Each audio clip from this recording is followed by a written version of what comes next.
In 2011, a completely new Korando crossover was born, which, unlike the much-loved Action, was devoid of a frame structure.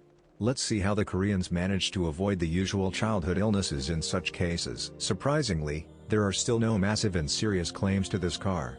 From scratch, the Koreans managed to create a fashionable and quite honest car for their money, a hefty safety margin of which clearly runs counter to the traditionally low residual value of SsangYong cars.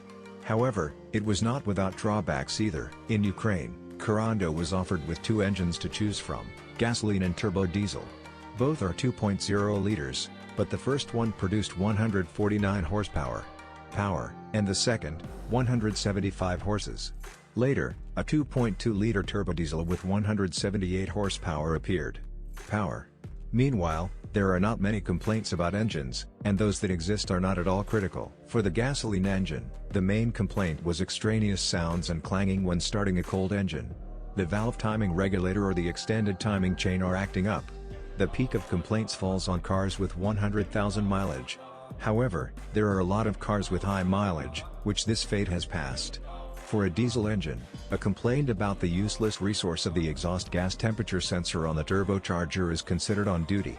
Admire the burning check with a run of up to 50,000 km, pain and despondency. Six-steppers, mechanics and automatic, manifest themselves in different ways. There are few complaints about the MCP.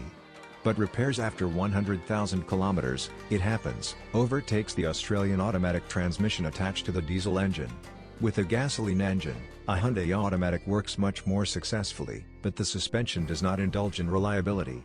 Knocking and demanding tightening of fasteners and replacements begins already at the smallest runs. Problems, however, are solved with little bloodshed.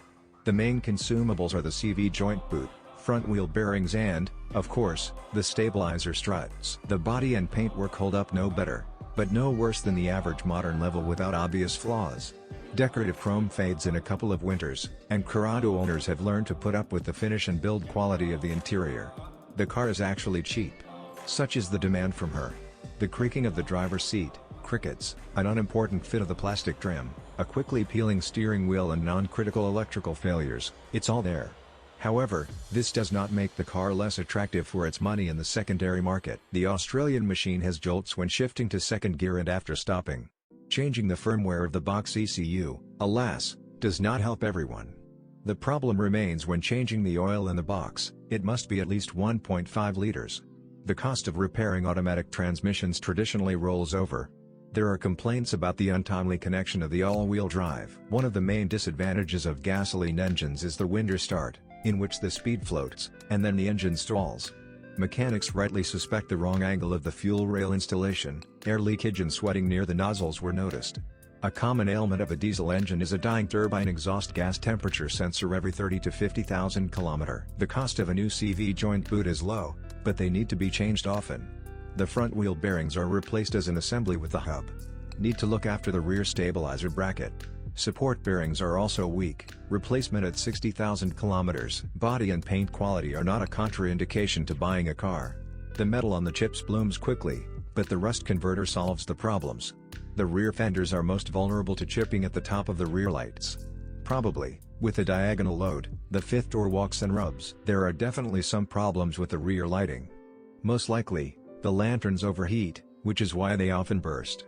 Even the upper brake light was not an exception, which sometimes even manages to melt the fifth door washer nozzle, which is mounted in the lantern.